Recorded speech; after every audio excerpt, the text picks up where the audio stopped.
Sasa uwanja ni wa muhadhiri wetu Sheikh Mubarak, atueleze maudhui ambayo yako mbele yetu. Faltafadhal mashkuran wa maajuran. Assalamu alaikum wa rahmatullahi ta'ala wa barakatuh. Innal hamdalillah nahmaduhu wa nasta'inuhu wa nastaghfiruhu wa nastahdihi wa na'udhu billahi ta'ala min shururi anfusina wa min sayyiati a'malina. إنه من يهدي الله فلا مضل له ومن يضلل فلا هادي له. لا يسأل عما يفعل وهم يسألون. ربك يخلق ما يشاء ويختار ما كان لهم الخيرة. سبحان الله وتعالى عما يشركون. يدبر الأمر يفصل الآيات لعلهم بلقاء ربهم يوقنون. وأشهد أن سيدنا وحبيبنا ونبينا وعظيمنا ومصطفانا وقدوتنا محمدًا عبده ورسوله وصفيه من خلقه وحبيبه. بلغ الرسالة وأدى الأمانة ونصح للأمة فكشف الله به الغمة وتركنا على المحجة البيضاء ليلها كنهارها لا يزيغ عنها إلا هالك ولا يتنكبها إلا فاسق. فاللهم صل وسلم وزد وبارك وتكرم وتحنن عليه وعلى آله وأصحابه ومن تبعهم بإحسان إلى يوم الدين. وبعد أحبتي في الله، بعدكم شكور الحق سبحانه وتعالى nakumtakia rahma na amani kipenzi chake na kipenzi chetu Bwana Mtume Muhammad sallallahu alayhi wa ala alihi wa sahbihi wasallam. Kwa mara nyingine tunamshukuru al-Haq subhanahu wa ta'ala kutujumuisha tena katika mihadhara ya mwezi mtukufu wa Muharram, ikiwa ni mwaka mwingine mpya.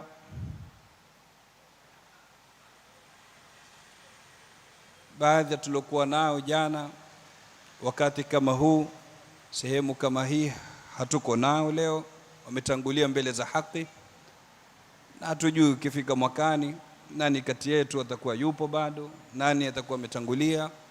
Ila tumuomba Mola subhanahu wa ta'ala awarahamu waliotangulia na atupe husnul khatima sisi tulobakia, innahu waliyu dhalika wal qadiru alayhi. Ahibati fillah, mada kama alivyotangulia fadilatul imam kuitaja ni content creation, sinaatul muhtawa. Kama ilivyokuwa ada,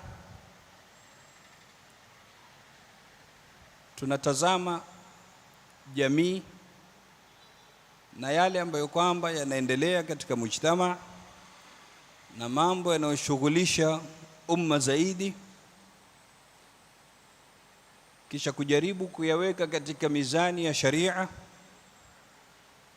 ili iwe ni ukumbusho kwa wale ambao kwamba wanafanya jambo kama hilo, na tumetoka sisi katika dhima kwa Mola subhanahu wa ta'ala kwa tulifikisha risala. Katika mihadhara ya mwaka jana tukizungumzia AI, tuliashiria kuwa katika zama tunazoishi mambo yanakwenda kwa spidi kali sana, na kwa mabadiliko yaliyopatikana miaka 5 iliyopita ni makubwa kuliko mabadiliko yaliyopatikana miaka 50 kabla yake. Na kila siku kunazuka masail mapya, lakini kwa sababu dini ya Kiislamu ni salih likulli zamani wa makan, inasilihi kwa kila zama na kwa kila sehemu, wa hakukosi namna ya kuelekezana na kukumbushana na kujuzana dhawabit kwa hizi mustajaddat ama kwa haya masaila ambayo kwamba yanazuka. Naam, miaka kadhaa nyuma tuliwahi kuzungumzia social media, mawaqi'u at-tawasul al-ijtimai ama mitandao ya kijamii.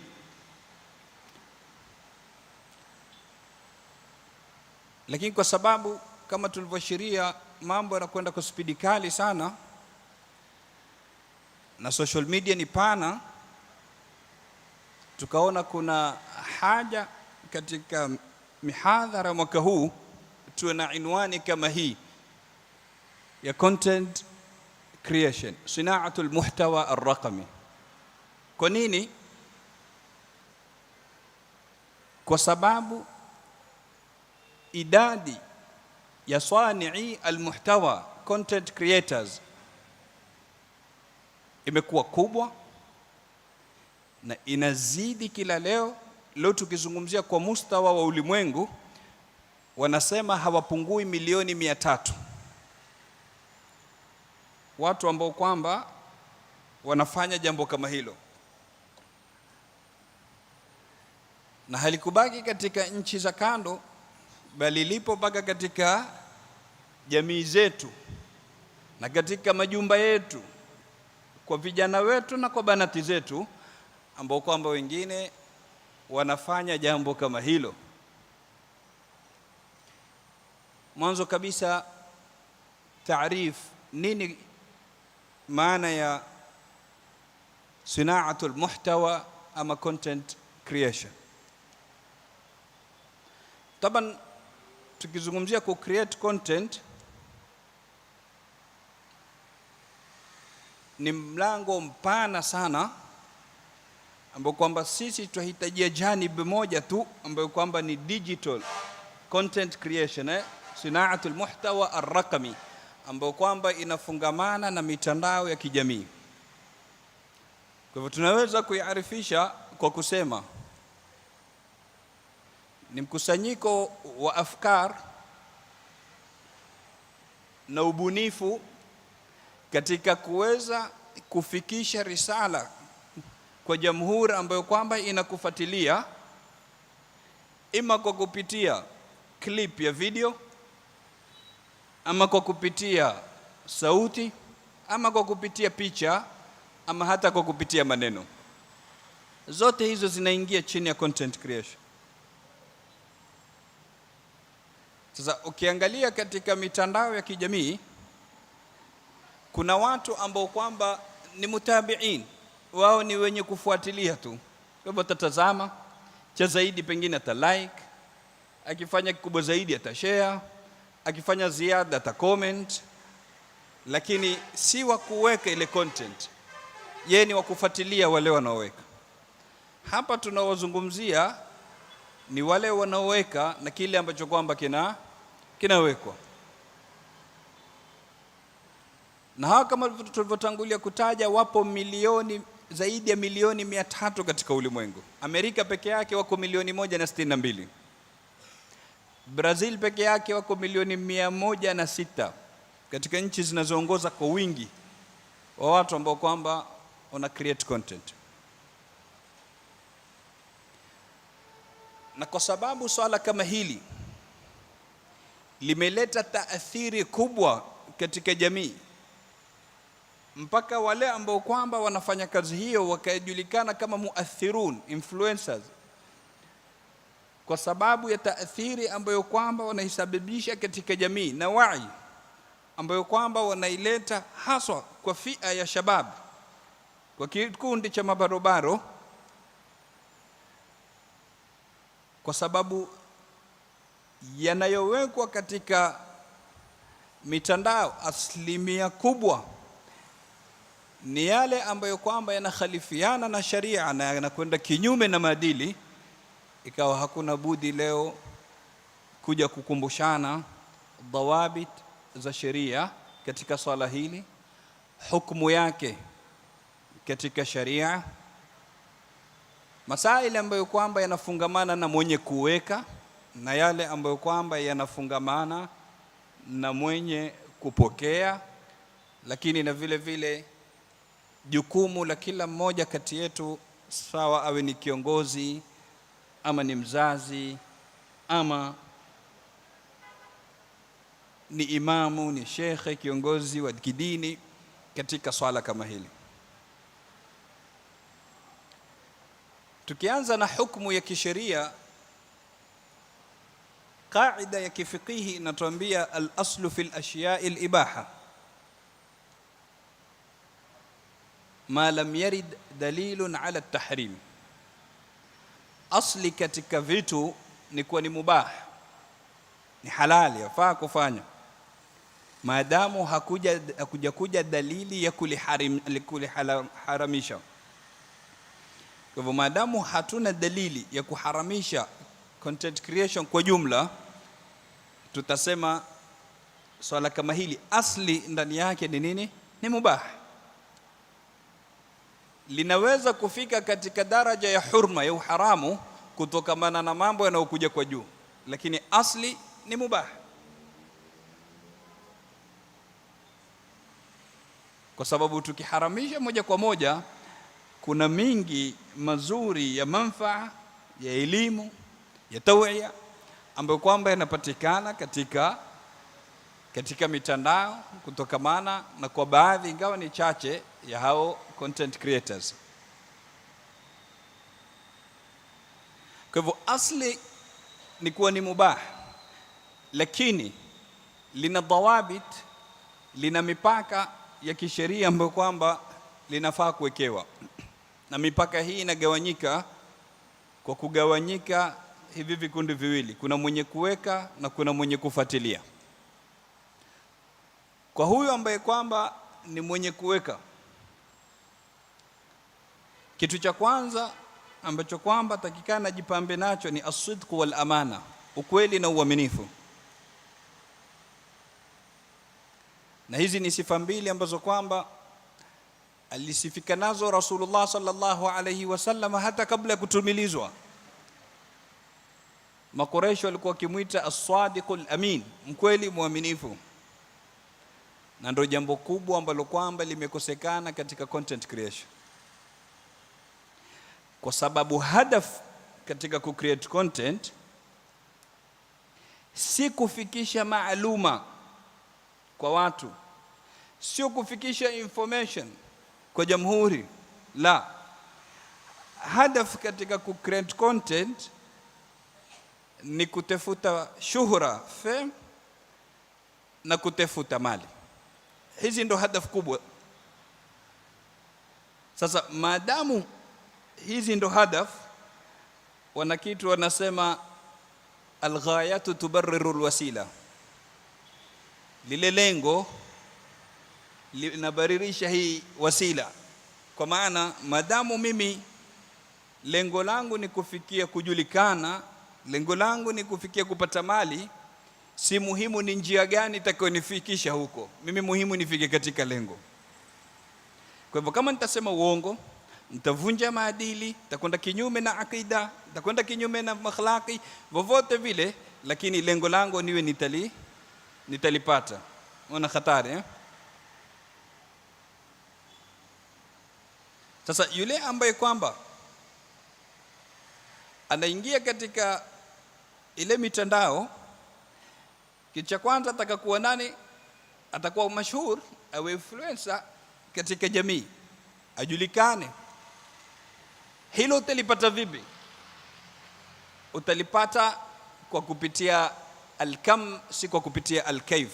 Kwa maana kwa kukusanya idadi kubwa ya followers, kwa kupata idadi kubwa ya views ama viewership, ndio ikufikishe katika kujulikana. Bila hivyo hutajulikana, kwa sababu tumesema wako milioni 300, lakini jiulize wewe unajua wangapi? Na wenyewe wanawagawanya, wanasema kuna semi pro, kuna pro, alafu kuna kigawanyo cha tatu ambacho kwamba yule ashafika sasa daraja za juu. Huyu semi pro. ni yule ambaye kwamba ana followers 1000 mpaka 10,000.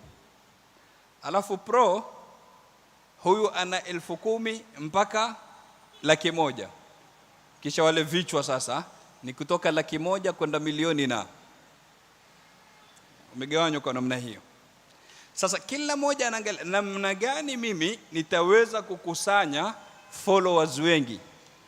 Hii ndo hadafu, na hii kapelekea watu kutumia paka pesa kwa ajili ya kuongeza followers. Angalia watu walivyotuteka kiakili. Ushajulikana wewe raghaba yako ni kutaka kuwa na wanaokufuatilia wengi. Tutakuandalia hilo, tutalifanya sisi, lakini utalipia. Kwa hivyo nakwambia kuna kitu kinaitwa kuboost. Wataka kuongeza nini? Likes, tutakuongezea. Wataka kuongeza followers, tutakuongezea. Wewe ukilipa shilingi 1000 utaongezewa 100 kadhaa, ukilipa 10,000 utaongezewa 1000 kadhaa. Na kwa sababu mwanadamu ana hamu ya hilo, anakwenda mpaka anatoa pesa. Si sudfa hizi social media wanaozimiliki wakawa ndo mabilionea na matajiri wakubwa ulimwenguni. Haliji hivi hivi. Maana sasa kila mmoja akisema natoa 1000 niongeze followers kwa watu milioni 300, inshallah wafanye nusu tu ama thuluthi yao, ni pesa ngapi unafikiri wanaingiza hao? Sasa leo ukiangalia katika matajiri wakubwa ulimwenguni, ni anamiliki Facebook, ni anamiliki TikTok, ni anamiliki Instagram. Shona, wametajirika kwa kupitia pesa nani? Kupitia pesa zetu sisi wenyewe. Sasa huyu mpaka kutafuta hii shuhra ni kwa sababu wameambiwa utafikia kiwango utalipwa.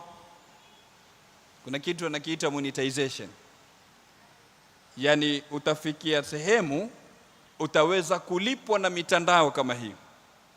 Hawezi kulipwa yote isipokuwa mtu ambaye kwamba ana wafuasi wengi, na mimi ili niwe na wafuasi wengi nilipe, niongezewe. Umeona? Sasa unaliwa pesa kwa madai ya kulipwa pesa, mbali na masala ya hukumu ya kifikihi ya kulipwa na mitandao, tutakuja kuiashiria biidhnillah huko mbele. Kwa hivyo lengo la kwanza ni shuhura. Lengo la pili ni kukusanya mali na kulipwa na mitandao kama hii. Nikisema hivi namaanisha hakuna, mara nyingi 99.9% katika kucreate content lengo la kuwa nataka kuelimisha jamii, nataka kufanya tawia, kucreate awareness katika jamii, nataka kusuluhisha, nataka kukumbusha.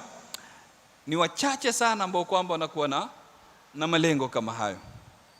Kwa hivyo hii inapelekea kama tulivyosema katika alghaya tubarrir alwasila. Kwa hivyo anafanya chochote. Ndio naona sasa mporomoko wa kimaadili, mporomoko wa kiakhlaki ulioko katika jamii, mambo ya kijinga ambayo kwamba yanafanyika, yale yalotambulika kama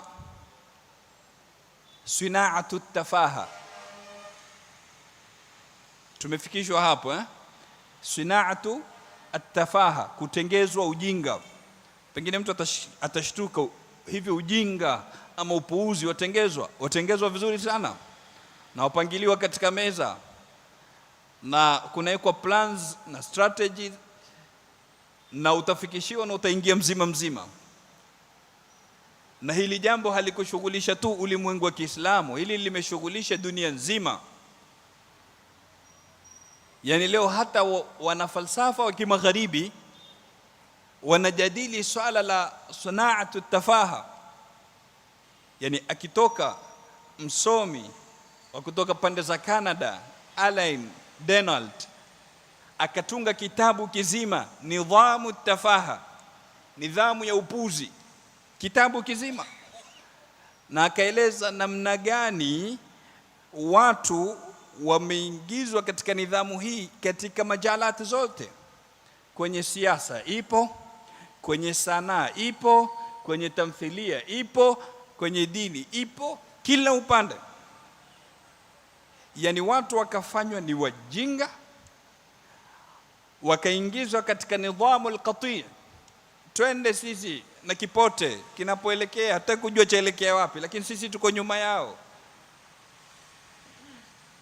Na hili halikuanza leo, lipo miaka mingi huko nyuma. Mwenyezi Mungu Subhanahu wa Ta'ala akimzungumzia Firauni la'natullahi alayhi alituambia fastakhaffa qaumahu faata'uhu.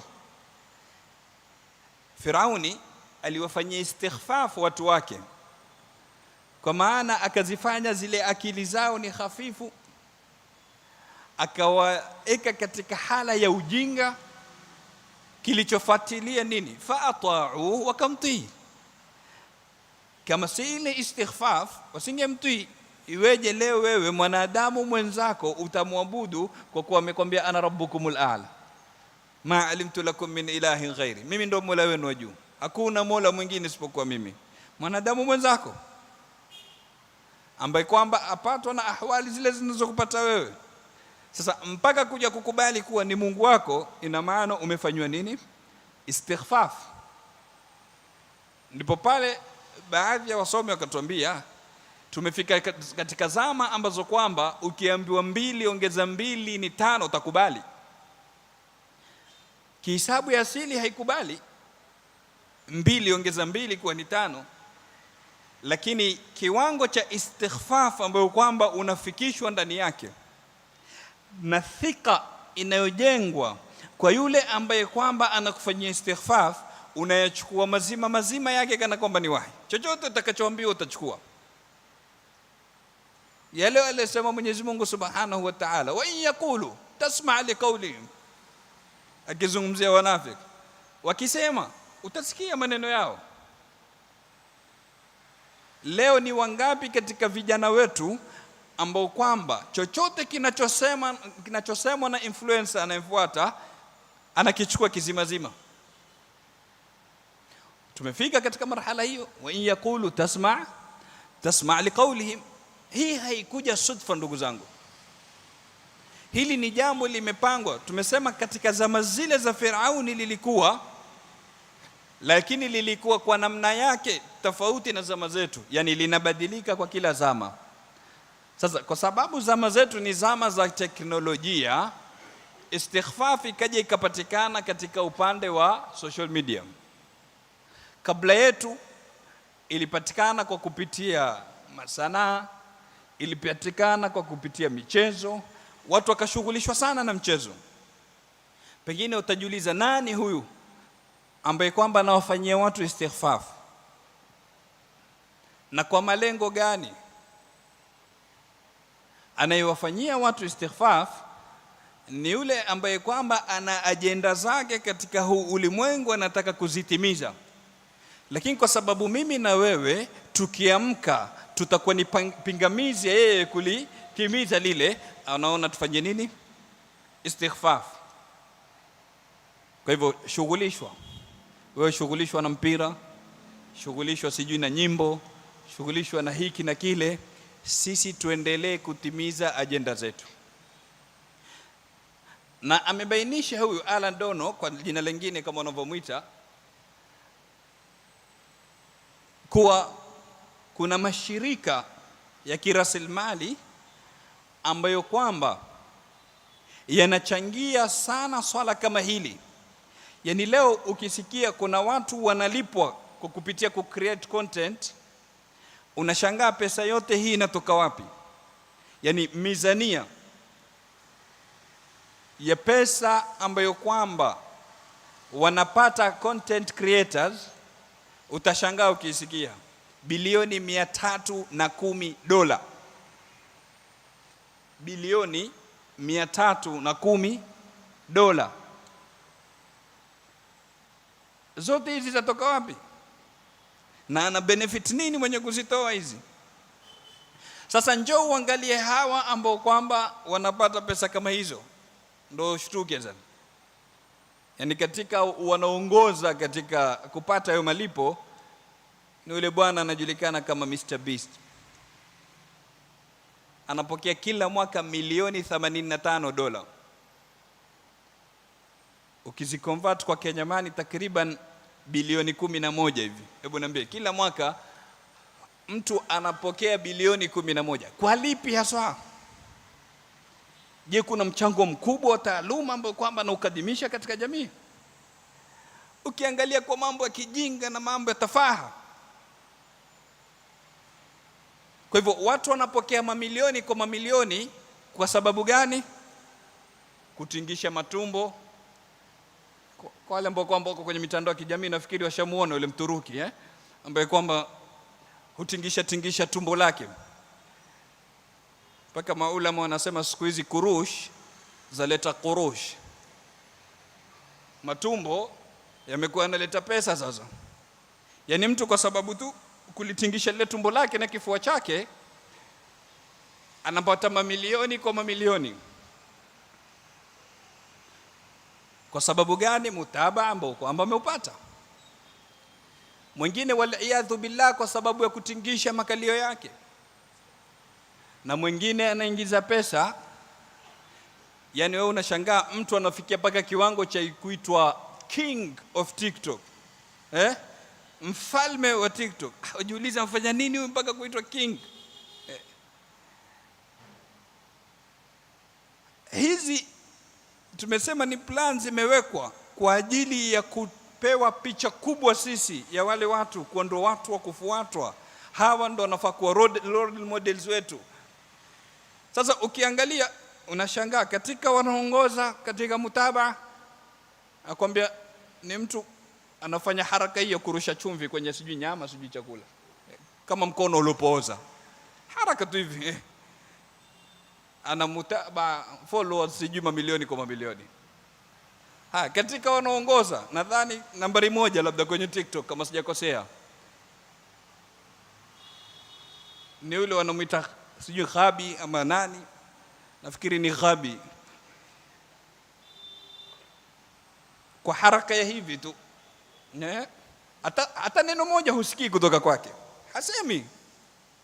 Hata kuletea clip kisha kwambia lakini ndo anayeongoza katika followers, ndo anayeongoza katika kulipwa. Sasa unajiuliza, jamani, sisi tumekosea wapi? Yaani hivi huyu ndo yule mwanadamu ambaye kwamba Mwenyezi Mungu ametuambia walaqad karramna bani adam, hakika tumemkirimu mwanadamu. Je, huyu ndio yule mwanadamu ambaye kwamba Mola amesema inni ja'ilun fil ardi khalifa, mimi najalia khalifa katika hii ardhi? Yani hii istikhlaf ama khilafa ambayo kwamba amepewa huyu mwanadamu katika hii ardhi ni kwa ajili ya kufanya upuuzi na kukuza tafaha. Sasa umeona na mfano wake mingi katika harakati kama hizo, harakati bahlawania, mambo kijuha, lakini kila ujuha ukizidi katika content, followers wanaongezeka, viewership inakuwa kubwa zaidi. Sasa haya yamepangwa katika meza, hayakuja ghafla. Na ndio naona wapo wengi katika wasomi katika mitandao ya kijamii. Kuna maprofesa, kuna maulama, kuna muthaqafin, kuna mufakirin. Lakini nenda kaangalia pages zao, uone idadi ya wanaowafollow. Waweza kuingia katika social media ukapata pengine khutba ya shekhe katika mashekhe ina views 100 sijui 150, na pengine ishakaa mwezi mzima katika mtandao. Alafu njoo muone yule mwingine mpuzi ambaye kwamba anaweka kitu baada ya dakika 5 kiko sijui 10,000 20,000. Hatuzungumzi baada ya jisaa wala baada ya masiku. Kwa hivyo kukavunjwa qiyam, kukavunjwa ahdaf, maadili yakavunjwa, tukasawirishiwa kuwa hawa ndo kudwa, hawa ndo kufuatwa, na wanachokifanya hawa ndio cha sawa. Kwa hivyo kuna mashirika ya kirasilimali ambayo kwamba yanatumia mabilioni kwa mabilioni kwa ajili ya kulitengeza hili. Wana masalihi yao, watafaidika humo kwa kupitia mitandao, lakini watafaidika kwa kupitia kutimiza zile ajenda zao katika huu ulimwengu. Ndio maana tunaambiwa kuna new world order ambayo kwamba ndio inayopelekesha katika huu ulimwengu. Mingi unayoona yanayojiri katika ulimwengu, sawa ni maradhi, sawa ni siasa, siku hizi hata hiyo michezo imeingiliwa na mashirika makubwa ya betting. Yani utaona wao ndo wanapelekesha, wakiamua sijui mechi kati ya fulani na fulani ishe draw, ndo itaisha draw. Kwa nini? Kwa sababu wengi walioshiriki katika kubeti katika ile mechi pengine wameona timu hii ni kubwa, itafunga hii timu ndogo, kwa hivyo acha mimi niweke hii ndo itashinda nipate kushinda. Akija kiangalia hivi anaona draw, amekosa, zote zimekwenda. Kwa hivyo haya yanayojiri katika huu ulimwengu yote yanaingia katika sinaatu tafaha. Hii ni nukta muhimu sana ambayo kwamba sote tunafaa kuichambua ili tupate kufungua macho, ili tupate kutoka katika huu ukoloni wa kifikra ambao kwamba tunaingizwa ndani yake. Kwa hivyo content creation ama sinaatul muhtawa ni jambo lipo na hakuna namna kulikwepa, lakini linahitajia tu kudhibitiwa kwa dawabit sharia na kuwekewa mipaka ya kisheria. Tumesema jambo la kwanza ambalo kwamba latakikana kupatikana kwa mwenye kuweka hiyo content ni as-sidq wal amana, ukweli na uaminifu. Jambo la pili ni kurai na kuchunga al-adabu al-amma wal akhlaq, kuchunga adabu na kuchunga akhlaqi katika jamii. Leo la kusikitisha ni kuwa vijana wa Kiislamu ukiangalia katika mitandao vitu wanavyoviweka utashika kichwa. Leo kama sijakosea ama ni jana, nilikuwa na scroll katika moja katika hii mitandao, nikamwona kijana wa miaka kama 15 hivi anarekodiwa, anatengeza content, anarekodiwa, anakuja nyuma ya mzee asiyepungua miaka 70, anatembea na bakora yake, anakuja nyuma yake, kisha anamvua kofia, kisha anacheka na kufanya zile harakati zao. Yeye kile kitendo anachokifanya anaona ana create content na atapata mushahadat. Ili ndio la kusikitisha, ni kwa atafanya upuzi kama ule, kisha atapata views nyingi na followers wake wataongezeka, na ni ukosefu wa adabu. Hii ni kuonesha sisi wenyewe ndo wenye kuchangia katika swala hili kuendelea, kwa sababu kama watazamaji, lau tungekuwa hatutazami vitu kama hivyo, lau tungekuwa hatufuatilii vitu kama hivyo, pasingefika hapo palipofika. Nani atafanya ujinga, upuzi, kisha asitazamwe, kisha endelee? Nani atafanya hivyo? Hakuna atakayefanya. Sasa angalia mtu mzima, yani hata ile anayotuambia Mtume sallallahu alayhi wasallam, laysa minna man lam yuwaqqir kabirana wa yarham saghirana, si katika sisi ambaye kwamba hajamuheshimu mkubwa wetu na hajamrahamu mdogo wetu, si katika sisi. Mtume sallallahu alayhi wasallam amesema. Iko wapi khuluq kama hii? Leo ukiangalia katika content zinazofanywa, unapata kijana wa Kiislamu, mimi si nukuu za wanaofanywa na wengine, mimi nazungumza zile zinazofanywa na vijana wetu. Kijana wa Kiislamu anatembea njiani, wanawake wanatembea, anakuja anampiga makalio mwanamke, kisha anacheka na kufanya harakati za kibahalawani kwa jina la content creation.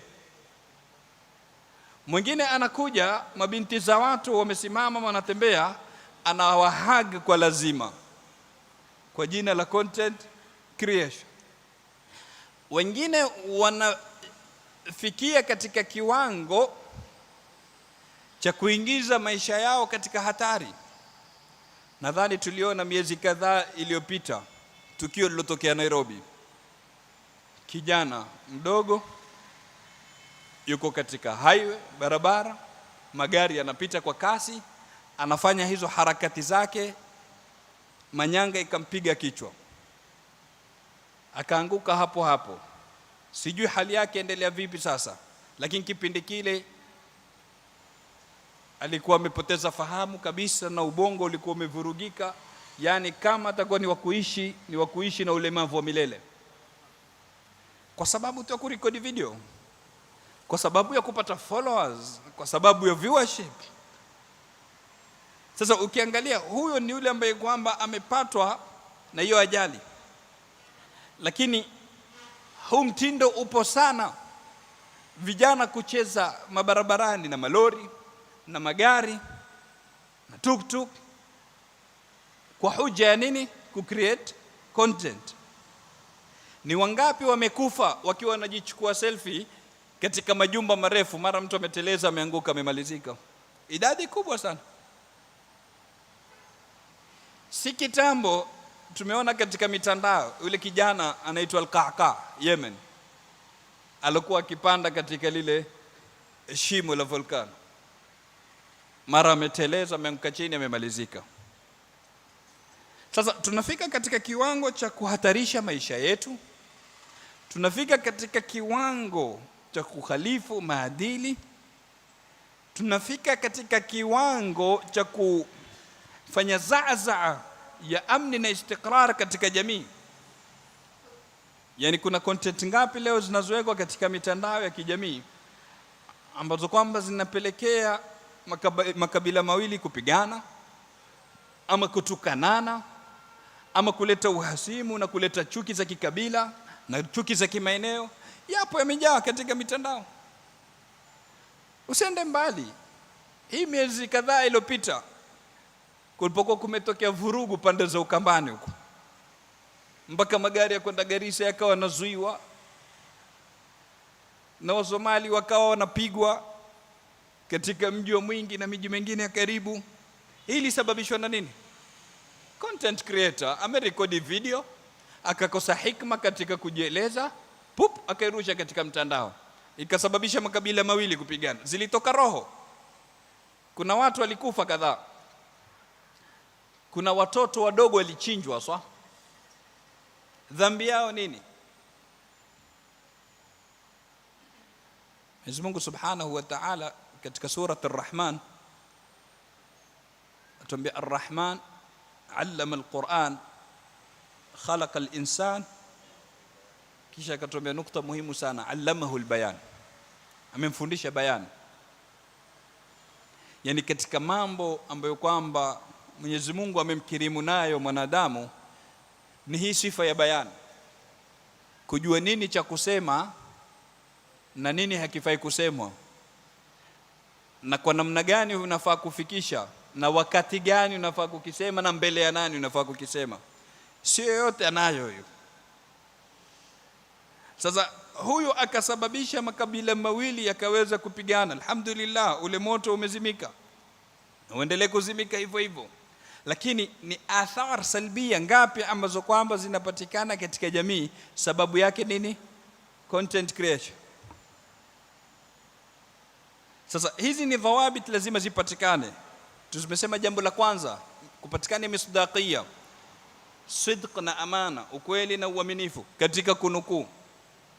Lakini jambo la pili, vile vile kupatikane kurai na kuchunga akhlaqi na adabu za kijamii.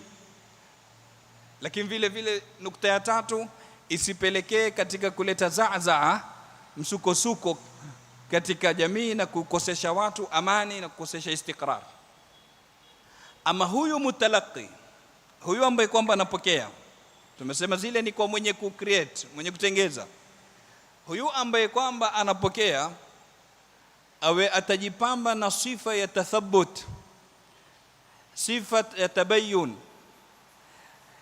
Mwenyezi Mungu Subhanahu wa Ta'ala ametuambia, in ja'akum fasiqun binaba'in fatabayyanu, atakapowajilieni nyinyi fasik kwa jambo, kwanza mfanye nini? Mhakikishe. Sasa tujiulize, sisi katika kupokea habari, sisi katika kupokea hizo content katika mitandao, tunayo sifa ya tabayyun na tathabbut? Ni mara ngapi unatumiwa kitu pale pale usha like, usha share, usha comment, hata hujakifuatilia ukahakikisha? Mwenyezi Mungu Subhanahu wa Ta'ala alipozungumzia hadithatul ifk, kisa cha kuzuliwa Sayyidatuna Aisha kuwa amezini na Safwan ibn al-Mu'attal katika ghazwa ya Bani al-Mustalaq, Mwenyezi Mungu Subhanahu wa Ta'ala akatuambia, idh talaqawnahu bialsinatikum, pindi mulipozipokea hizo habari zilizotoka kwa wanafiki za kumtuhumu Sayyida Aisha, pindi mulipozipokea kwa ndimi zenu. Sasa swali linaloibuka hapo, habari hupokewa kwa ndimi ama hupokewa kwa masikio?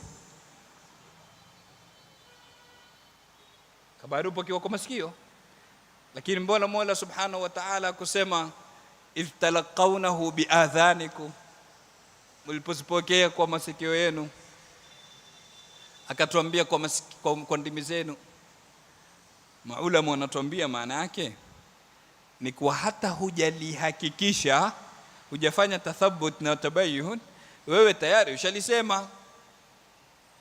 Kwa sababu tuna shahwa sisi ya shuhra, na kuwa mimi ndo wa kwanza niloshare hiyo habari kabla yote, umeona, wakimbilia kuwa wa kwanza, na nikiwa wa kwanza nitapata followers wengi, nitapata likes nyingi, nitapata viewership kubwa. Kwa hivyo kabla ya kuhakikisha, moja kwa moja ushakwenda ushaituma. Sasa ni mangapi ambayo kwamba yanasemwa katika hii mitandao, ima ni kuharibia watu heshima zao, ima ni kuwavunjia watu riziki zao, ima ni kumwaga damu za watu. Mangapi ambayo kwamba bila ya tathabbut umeshare na akachangia katika yote hayo, kwa sababu mtu anamchukia mwenzake, anaweka picha, pengine mwanamke anamchukia mwanamke mwenzake, anaweka picha kisha anaandika mwizi wa waume wa watu. Alafu umekuja wewe bwana mkubwa umeshare, imefikia watu 100, wale 100 nao wameshare, imefika kwa watu 10,000, inaenda kipanuka tu. Swali liko hapa, wakati utakuja kujua kuwa ile habari si ya kweli, wataka kurudi nyuma sasa kujutia, wafanya nini? Utawatoa wapi wale watu 5,000,000 ambao kwamba imewafikia kwa kupitia wewe, uende ukawaeleze kila mmoja kwa ile habari si ya kweli? Kwa nini ujitie katika dhambi zote hizo ambao kwamba hutoweza kuidhibiti hali kama hiyo? Kwa hivyo tabayyun na tathabbut, kitu cha kwanza muhimu sana, hakikisha kwanza kile unachofikishiwa. Katika visa vya kifukaha katika masala kama haya, wanasema kuna mama siku moja amepika, ameandaa chakula, kilipokuwa kiko tayari akamwambia binti yake, mpigie babako mwambie chakula tayari aje ale. Binti akashika simu akamwambia, mama, hii simu imepokewa na mwanamke. Mama shakuwa mkali, mwiko ushatolewa katika kabati, na atanitambua huyu mwanamume leo. Sisi twachomeka hapa kumwandalia yeye chakula, yeye anakwenda kwa mahawara zake. Akirudi mume anasimamiwa mlangoni na mwiko, huingii katika nyumba leo mpaka utoe talaka. Kunani bibie? Mimi naenda mbio na kuandalia chakula, wewe uko kwa mahawara zako, umekwenda kwa wanawake wako. Kivipi? Sauti zimenyanyuka, majirani wametoka, wamekuja, wamekusanyika. Kuna nini? Mama anawaeleza majirani, mimi namwandalia chakula, namuita aje ale, yeye yuko kwa wanawake zake. Umejuaje hilo? Asema muulizeni binti yake, huyo hapa shahidi. Nimemwambia mpigie simu, akashika simu mwanamke, akaulizwa binti na majirani, simu ilishikwa na mwanamke? Alisema nini? Alisema nambari unayopiga haipatikani kwa sasa. kumbe ni answering machine kutoka kwa Safaricom.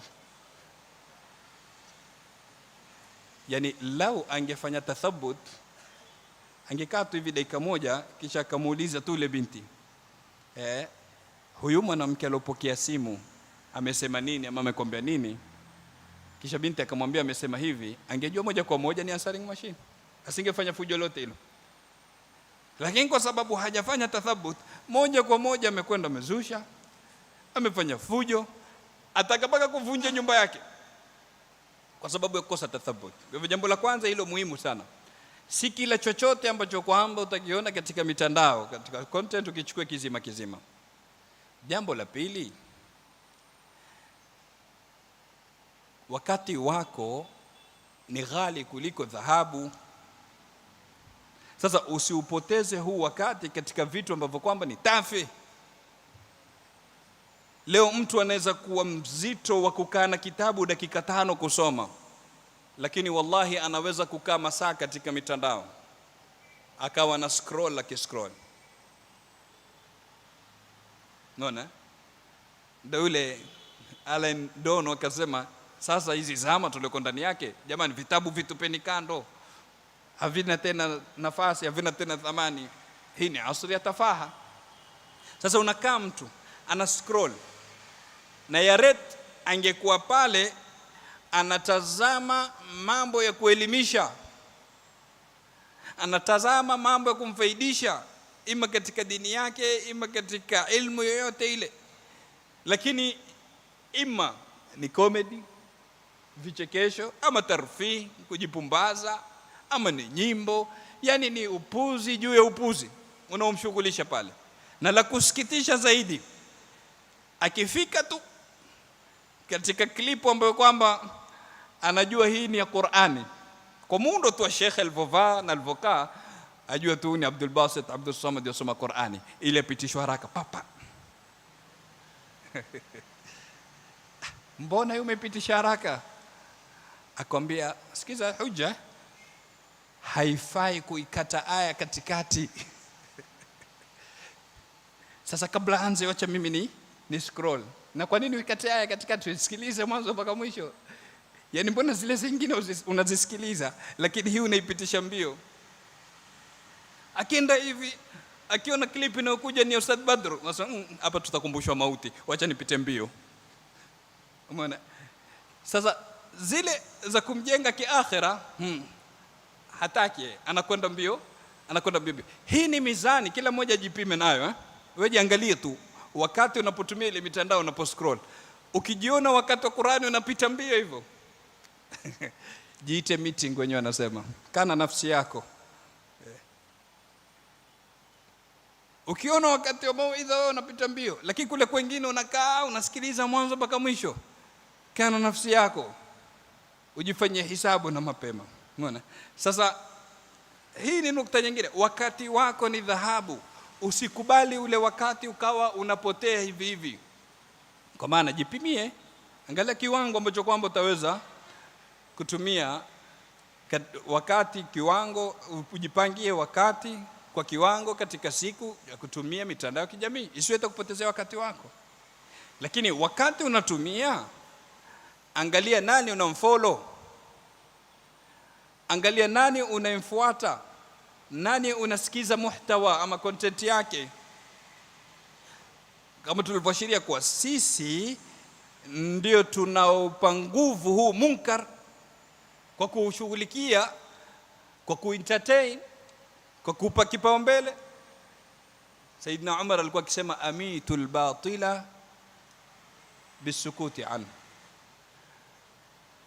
ifisheni batil kwa kuikalia kimya. Sasa wewe unajua ni batil, lakini bado unaisikiliza. Wallahi inasikitisha, leo kiingia katika mitandao, mabinti zetu sisi wa kijamaa, watukanana na kuvuana nguo watoto wa kike katika mitandao, na maelfu kwa maelfu wanasikiliza wakifollow. Mpaka unajiuliza, hawana wazazi hawa?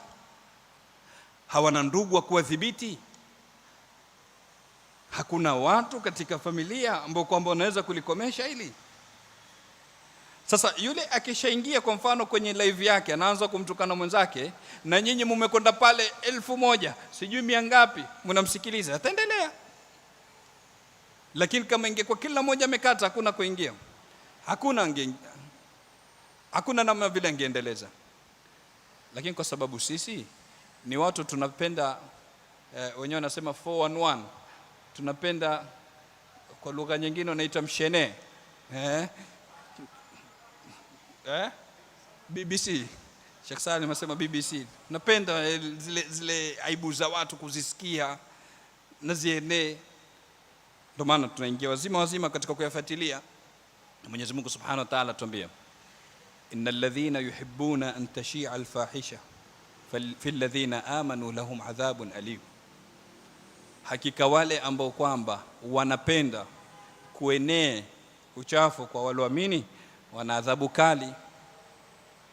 Sasa wewe unapokuja, hata kama tufanye mwenzako amekosea, kwa nini uje umwanike? Ina maana unapenda ule uchafu uenee, sio wake. Mwenyezi Mungu asema huyu ana adhabu kali. Bali Mtume sallallahu alayhi wa ala alihi wa sahbihi wasallam akatutahadharisha sana katika swala la kuwasema watu kwa ubaya. Na salafu walikuwa wakisema, man atlaqa lisanahu fi a'rad almuslimina, yoyote yule ambaye kwamba atatumia ulimi wake katika kusema heshima za Waislamu, asema amsaka Allahu lisanahu ani shahadatayn inda almaut, la ilaha illa Allah. Mwenyezi Mungu atauzuia ulimi wake kutamka shahada mbili wakati anafariki. Kama ulivyoutumia ule ulimi katika kuwachafua wengine, Mwenyezi Mungu atauzuia kutamka shahada mbili. Swala la hatari. Man qala fi mu'minin ma laysa fi askanahu Allahu radghatal khabal. Mtume anatuambia, yoyote yule ambaye kwamba atamsema mu'min kwa jambo ambalo kwamba hana, Mwenyezi Mungu atamweka katika radghatul khabal. Masahaba neno lilikuwa geni kwao, wanamwambia, ma radghatul khabal ya Rasulullah, ni ipi hiyo radghatul khabal? Akawaambia, usaratu ahli an-nar. Maana watu motoni hivyo kikamuliwa, lile rojo linalotoka lile ndo radghatul khabal. Utakwenda kuwekwa katika hilo. Ya Latif. Kwa si jambo sahali, lakini limekuwa kawaida watu wanatafuna nyama za wenzao katika mitandao, na kwa sababu wakilifanya hilo ndo wanapata content ama ndo wanapata followers, na lengo ni kukusanya followers wingi, wanaendelea kulifanya bila kujali hatari ya jambo kama lile, bila kujali athari, bila kujali kuwa ile ni uovu ambao kwamba ni jaria utakaoenda. Yani kama vile kuna sadaka jaria, sawa? Kuna sadaka ambayo kwamba hata baada ya kufariki inaingiza thawabu katika mizani yako, na vile vile kuna dhambi na kuna uovu ambao kwamba ni wenye kuendeleza ama kuendelea hata baada ya kufariki kwako. Katika visa ambavyo kwamba ni hakikia, kimetokea pande za Saudia, kuna kijana ndugu yake alifariki. Baada ya kuzika, akawa amesimama analia pale katika kaburi.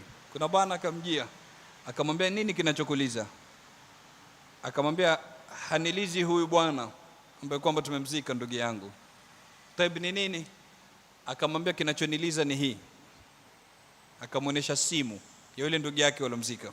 Akamwambia, hii ndio inayoniliza. Akamwambia, kivipi? Akamwambia, huyu ndugu yangu alikuwa ni content creator, na kuna vitu vingi vya makosa ambavyo kwamba ameviweka katika pages zake kwenye mitandao, na lilasaf ashafariki. Na la kusikitisha ni kuwa hatuna password ya kuweza kuingia kufuta.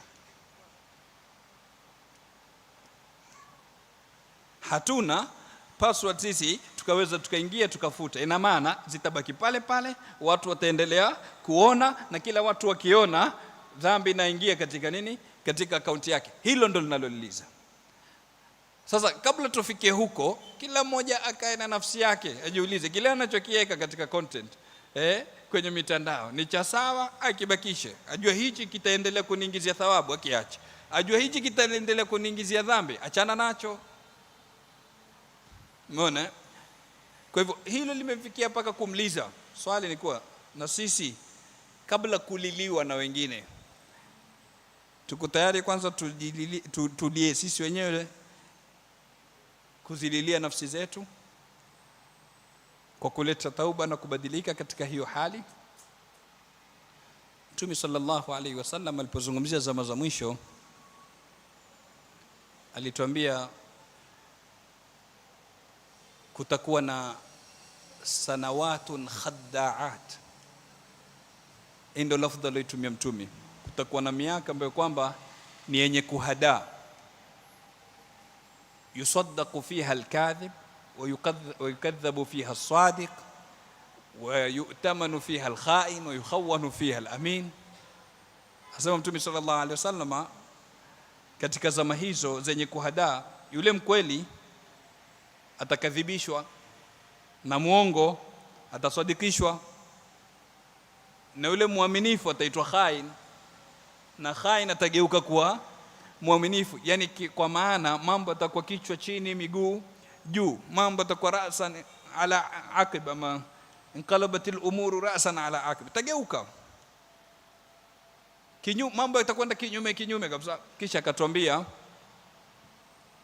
watakallama fihi ruwaybida, watazungumza katika zama hizo ruwaybida. Neno pia lilikuwa geni kwa masahaba, akamwambia mar ruwaybida ya Rasulullah, ruwaybida ni nani? Mtume akamwarifisha kwa jumla fupi, akamwambia ar-rajulu at-tafihu yatakallamu fi amri al-amma. Yale tulizozungumzia ya sinaatu tafaha, neno lile lilotumia Mtume, ar-rajulu at-tafihu, mtu mpuuzi, anazungumzia masaili yanayohusiana na jamii.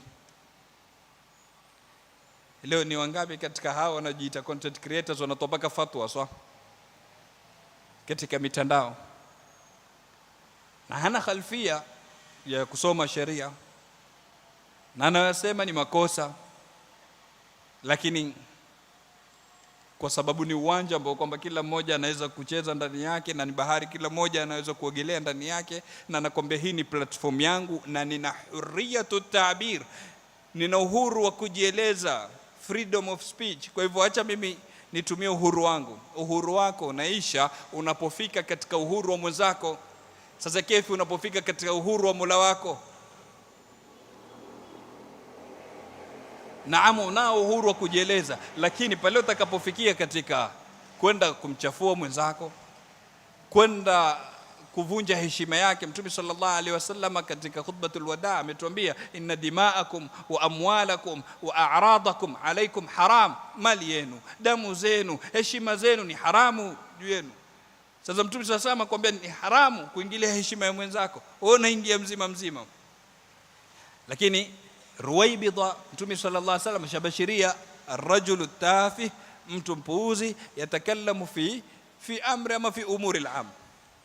Sasa swali ni wangapi hao walofikia daraja ya tafaha ambayo kwamba leo wao ndo wenye kutoa rai za kisiasa, leo wao ndo wenye kutupa mizani ya maadili na qiyam na akhlaqi, leo wao ndo wenye kuelekeza watu nini cha kufanya, na hawana upeo huo. Lakini ashaelezea kitambo Rasulullah sallallahu alayhi wa ala alihi wa sahbihi wasallam. Lakini akatuambia vile vile katika hadithi yake Mtume sallallahu alayhi wasallam, inna Allaha yuhibbu maali al-umur wa yakrahu safsafa. Mwenyezi Mungu anapenda mambo ya juu, mambo ya ilmu, mambo ya adab, mambo ya akhlaq, na anachukia yale mambo duni, mambo kipuuzi. Lakini sisi tumekwenda tumeshika yale ambayo kwamba Mwenyezi Mungu anayachukia, tukaacha yale ambayo kwamba Mwenyezi Mungu anayapenda. Tausia ama tausiyat ambazo kwamba nitahitimisha nazo muhadhara. Tukishajua hii ni dhahira, ni janga ambalo kwamba lipo na asili yake ni mubah, lakini kuna vitu vingi vya haramu vimeingia kwa juu. Nukta ya kwanza muhimu kwa idara husika za uongozi kuweza kuweka dhawabit katika swala la mitandao ya kijamii kwenye kuweka content ama katika ku-create content. Ziwe ni content ambazo kwamba hazitaenda kinyume na maadili, ziwe ni content ambazo kwamba hazitahamasisha uchafu, ziwe ni content ambazo kwamba hazitatangaza uovu. Na ikiwa itatokea mtu ambaye kwamba ameweka ama hata yule ambaye kwamba ashatangulia kuweka, zifutwe. Idara husika zaweza vizuri kufanya hilo. Leo ukiangalia kwa mfano ulimwenguni, kuna baadhi ya nchi TikTok hairuhusiwi, imepigwa marufuku. India kuna zile ambazo kwamba zimepiga marufuku kwa ujumla na kuna zile zimepiga marufuku kwa baadhi. India, Afghanistan, Uzbekistan, Kyrgyzstan na Iran, hizi ni nchi zimepiga marufuku kabisa swala la TikTok. Kwa nini? Kwa sababu wameona athari inayosababishwa na TikTok na namna gani kunapatikana mporomoko wa maadili katika jamii. Na kwa sababu wanajali jamii zao, wameona afadhali tuondoe hili kuliko, yani kwa lugha nyingine, afadhali tuzibeufa kuliko kujenga ukuta. Huko mbele tutashindwa sisi kwa control hawa, kwa hivyo afadhali tuiondoe kabisa. Na kuna wale ambao kwamba wamepiga marufuku nusu kama kina Pakistan na zinginezo. Lakini vile vile ukiangalia katika habari zilizokuwa zinazunguka si kitambo hivi karibuni, ni kwa Australia imepiga marufuku Twitter ama X kwa jina la sasa, na vile vile TikTok. Yani imepiga marufuku mitandao ya kijamii kwa kijana ambaye kwamba yuko chini ya miaka 16. Hii si nchi ya Kiislamu ndugu zangu, lakini kwa sababu wameona athari wameipiga marufuku. Wao washapitisha, kuna nchi zingine ziko katika kulifuatilia hili swala, hawajafika katika kulipitisha lakini wanalifuatilia, zikiwemo Indonesia, Malaysia. Hizo zishtui kwa sababu mashallah ni nchi za Kiislamu. Lakini Spain vile vile na France, hebu niambie,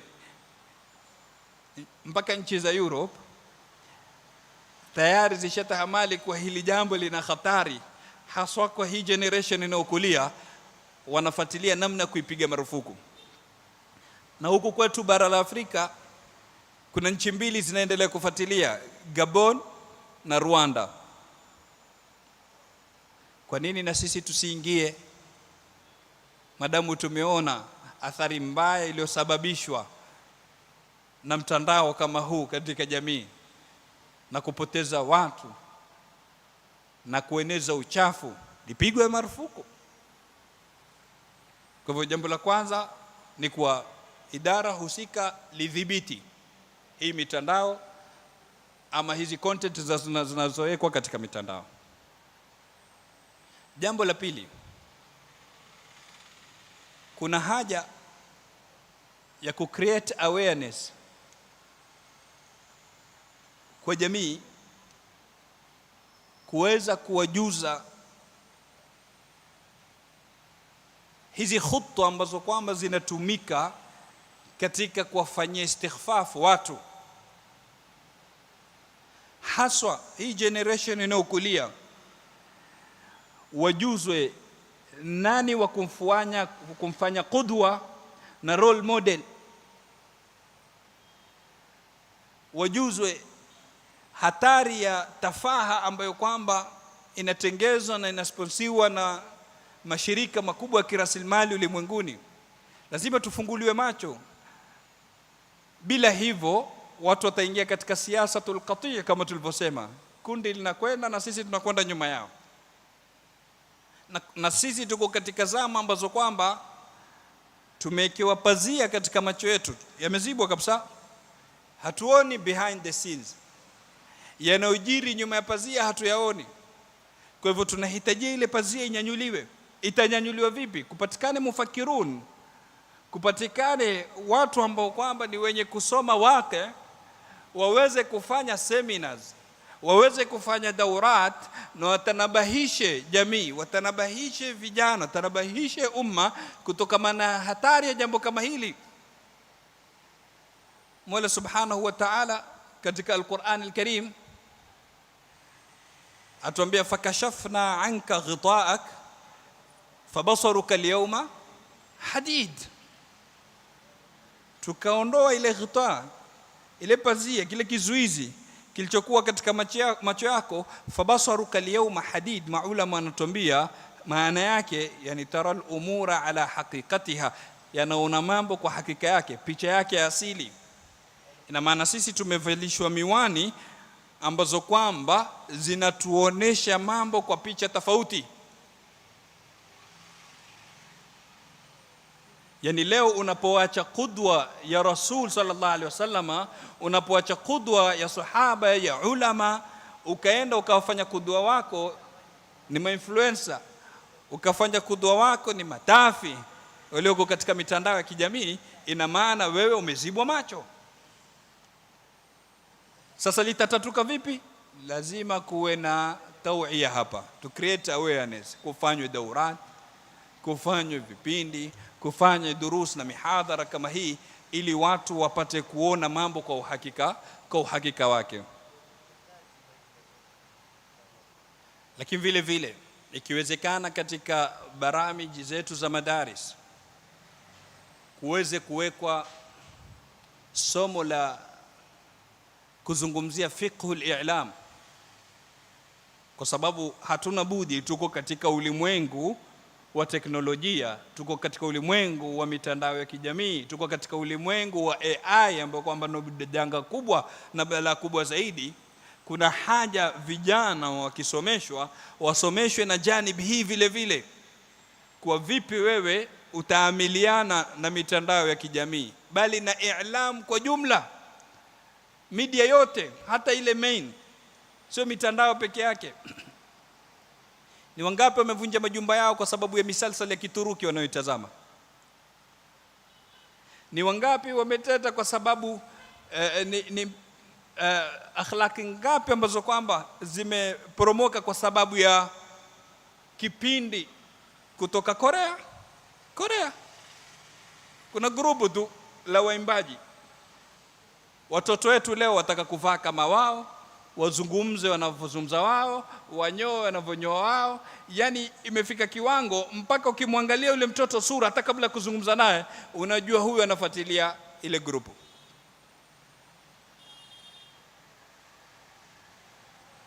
Sasa kuna dharura pale wanapokuja kusomeshwa katika madaris, wawe wataekewa imma iwe ni mada kamili, ama hata kama kutakuwa na kukumbushwa kila baada ya muda fiqh ya i'lam ya media katika Uislamu. Vipi wewe unaweza kuwa mwanahabari, ama unaweza kuwa content creator lakini katika mipaka ya kisheria, ama kama hukuwa content creator ukawa ni mutalaki mwenye kupokea, utazipokea vipi kwa namna ambayo kwamba itakuwa haikhalifiani na sharia? Hizi ni nikati muhimu ambazo kwamba tunahitajia kuzifanyia kazi.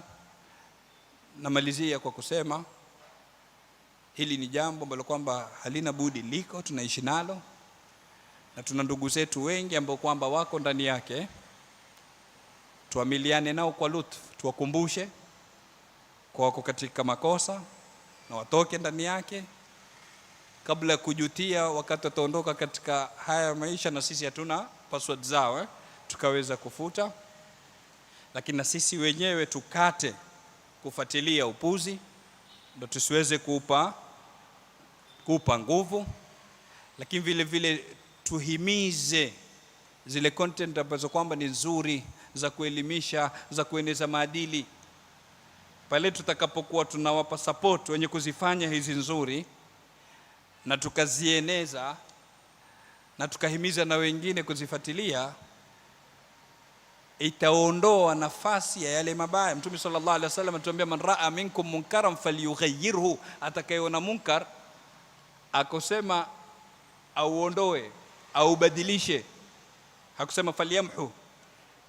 Ukiona munkar ubadilishe, kwa maana maadamu kuna content chafu hazifai, leta badali content nzuri ambazo kwamba zitakuwa ni zenye kuelimisha, ambazo kwamba zinaafikiana na maadili. Ikiwa nimepata ni kwa taufiki ya Mola Subhanahu wa Ta'ala na baraka za shekhi langu fadilatu Ustadh Badr, bidhaatukum ruddat ilaykum. Na ikiwa nimekosa, alhamdulillah yuko hapa, ataweka sawa na tarekebisha pale ambapo kwamba tumeteguka. Wassalamu alaikum wa rahmatullahi ta'ala wa barakatuh.